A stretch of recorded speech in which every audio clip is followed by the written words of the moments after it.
Sunriser Hyderabad আর কলকাতার মধ্যে হচ্ছে final. Rajasthan Royals tata bye bye good night, আপনাদের দ্বারা ফাইনাল খেলা হচ্ছে না। প্রতিবার ইনারা প্রথম হাফ টুর্নামেন্টটা খুব ভালো খেলে, কিন্তু তারপরে যখন হাফের টুর্নামেন্ট শেষ হয়ে যায় তারপরে ইনারা সব সালা বখলায় যায়। সেটাই হলো আবার রাজস্থান রয়্যালসের সাথে 2023 সালে ওইটা হয়েছিল।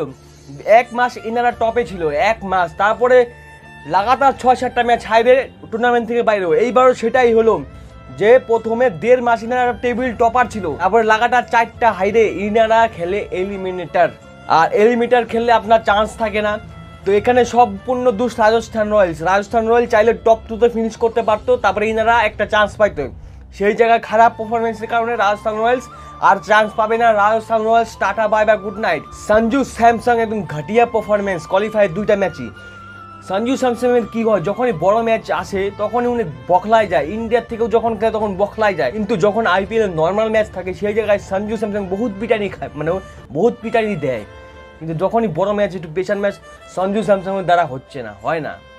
তার জন্যই সঞ্জু স্যামসং এত বছর হয়ে গেলো ইন্ডিয়ান টিমে জায়গা পায় না। রাজস্থান রয়্যালসের পুরো ব্যাটিং লাইনে একবারে বখলায় যায়, কেউ কিছু করতে পারে না। আর যেই জায়গায় সানরাইজার হায়দ্রাবাদ 175 রান করে একটা এত বড় রানে জিত পাই গেল, প্যাট কামিন্স স্যালুট ভাই। প্যাট কামিন্স ইন্ডিয়া আসলে ওনার মানে কি হয়ে যায়, পাগলা চুদা, মানে পাগলা কুত্তায় কামড় দেয়। মানে ও ফাইনাল খেলবে ইন্ডিয়া আসলে, মানে ইন্ডিয়া থাকলে ওই জায়গায় উনি ফাইনাল খেলবে। World cup final, WTC final, তারপরে আবার আইপিএলে আবার ফাইনাল। না ভাই, প্যাট কামিন্স যে ক্যাপ্টেনশিপটা করছে, স্পিন বোলিং যেইভাবে চালাইছে ভাই, ওফ সাব্বাস।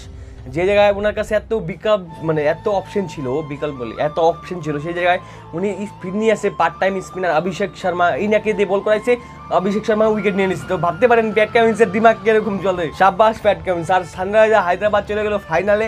কলকাতা বনাম হায়দ্রাবাদ দুইটাই মানে টপ টিম। আমি একটা যদি সত্যি কথা বলি, সানরাইজার হায়দ্রাবাদ ডিজার্ভ করে, কারণ ওনারা ভাই যেই হারে ব্যাটিং করছে, ওনারা ডিজার্ভ করে যে ফাইনাল ওনারা খেলুক।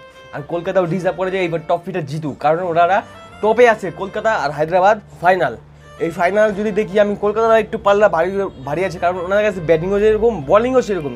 কিন্তু হায়দ্রাবাদের কাছে ব্যাটিং তো আছে কিন্তু চলতেছে না, আবার বলিংও তো ভালো না, বলিংও বহুত পিটানি খায়। বড় ম্যাচ, একদম বড় ব্লকবাস্টার, যেটার জন্য আমরা 2 মাস অপেক্ষা করেছিলাম। ফাইনাল রবিবারে আমরা সেই ম্যাচটা দেখতে পারবো, কলকাতা আর হায়দ্রাবাদ। আর এই ম্যাচটা আশা করছি কলকাতা ইজি জিতবে। প্রায় 2014 পরে কলকাতা আবার ট্রফি নেবে আমরা আশা করছি। কলকাতা 2021 সালে ফাইনাল খেলছিল, কিন্তু সেই ম্যাচটা কলকাতা জিততে পারে নাই, চেন্নাইয়ের কাছে হার পাই গেছিল, মানে হার ধরাই দিয়েছে চেন্নাই। কিন্তু এইবার গৌতম গম্ভীর আসার পর আবার কলকাতা একদম টপ লেভেল পারফরমেন্স দিয়ে আবার ফাইনালে।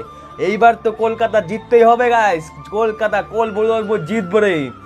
তো দেখা যাক কি হয়, দেখা হচ্ছে পরের ম্যাচটা নিয়ে, দেখি কি হয়। কলকাতা যেন জিতে, আপনারা সবাই কমেন্ট করে আপনি কোন টিমকে সাপোর্ট করবেন প্লিজ কমেন্টে জানাবেন। তো বাই, দেখা হচ্ছে পরে কোনো ইন্টারেস্টিং ভিডিওতে। ততক্ষণের জন্য আমাদের চ্যানেলটা সাবস্ক্রাইব করুন এন্ড আমাদের পাশে থাকুন।